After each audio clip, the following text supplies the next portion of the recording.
Many times we ask ourselves why we act the way we act. Today I will explain to you how your childhood has affected your actions, decisions, and relationships in your more mature life. I have studied psychology and sociology for a long time, trying to understand human behavior, and I would like to share a bit of knowledge with all of you. Today I will talk about attachment theory. There are 4 types of attachment. 1 that is secure and 3 that are insecure.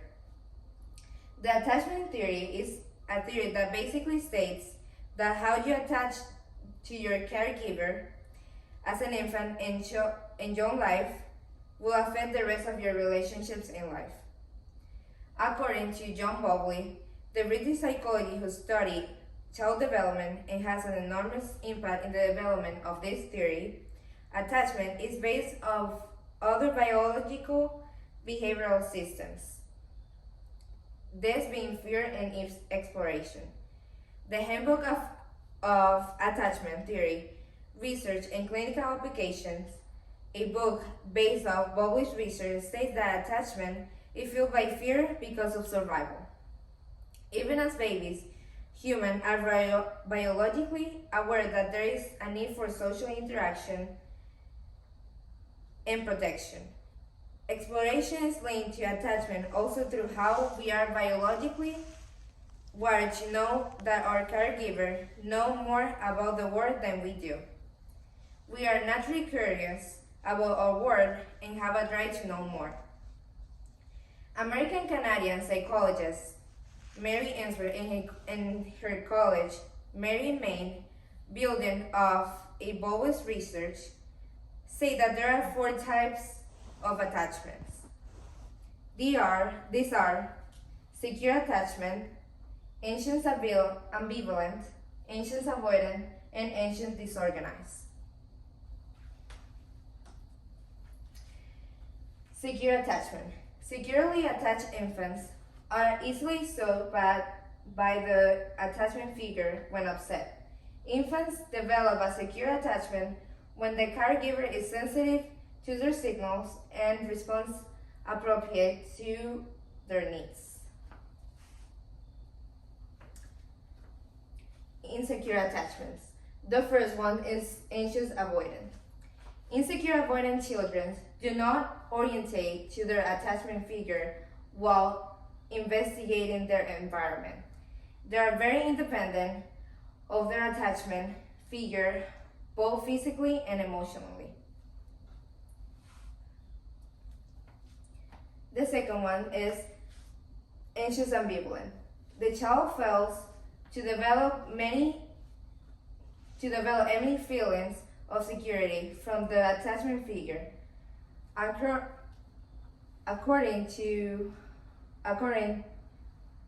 Accordingly, they exhibit difficulty moving away from the attachment figure to explore new surroundings.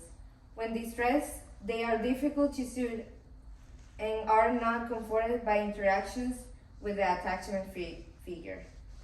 This behavior results from an inconsistent level of response to their needs from the primary caregiver.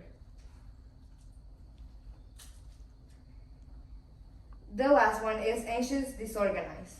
Disorganized attachment develops from apparent consistent failure to respond appropriately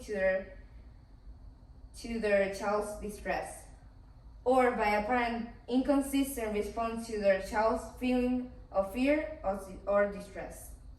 For example, a child might be distressed to be left with a new babysitter or an unfamiliar caregiver. Now that you know what attachment theory is, I'm going to tell you about how I came in contact with it.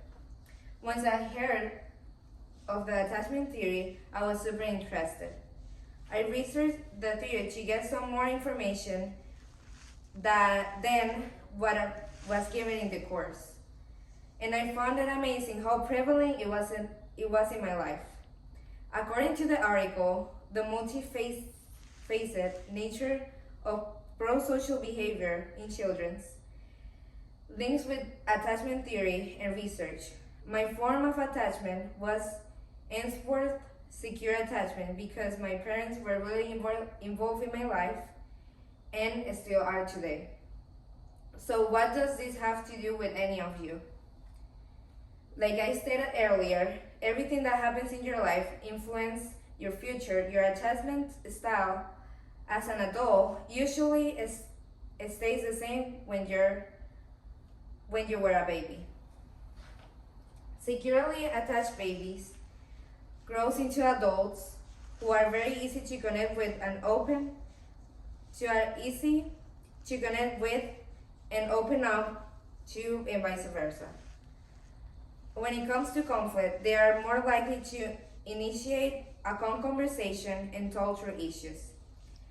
Avoidant attached babies grow into adults with a harder time connecting to. They are extremely independent and often have trust issues. When it comes to conflict, they are prone to distance themselves more often than not. Ambivalent babies grow into more insecure adults. They tend to seek out romantic relationships, are quick to become jealous, and inwardly question the commitment of their partner without asking them first. A study shows certain attachment types work better with others when it comes to romantic relationships. Secure attached people work best with a secure attached partner, and avoidant and ambivalent work best with each other, meaning one of each in the relationship. It is important to remember that in psychology, we say that correlation does not equal causation. This means that just because studies show that this attachment type works best together, and this is how people in this region act this way, does not mean that those are the result 100% of the time. Your past does not define your future, but it's important to be able to recognize these patterns. In conclusion, attachment theory is how your childhood relationships affect your adult relationships. It's been really helpful in recognizing my relationship patterns. And it is important to be able to recognize these patterns in your own life. The attachment theory is necessary in learning about yourself, your past, and planning for the future. Before you look to get into a serious relationship, take the time to evaluate yourself and your past. Find out what attachment type you are and learn how to have a healthy relationship, using this knowledge as an advantage. Thank you.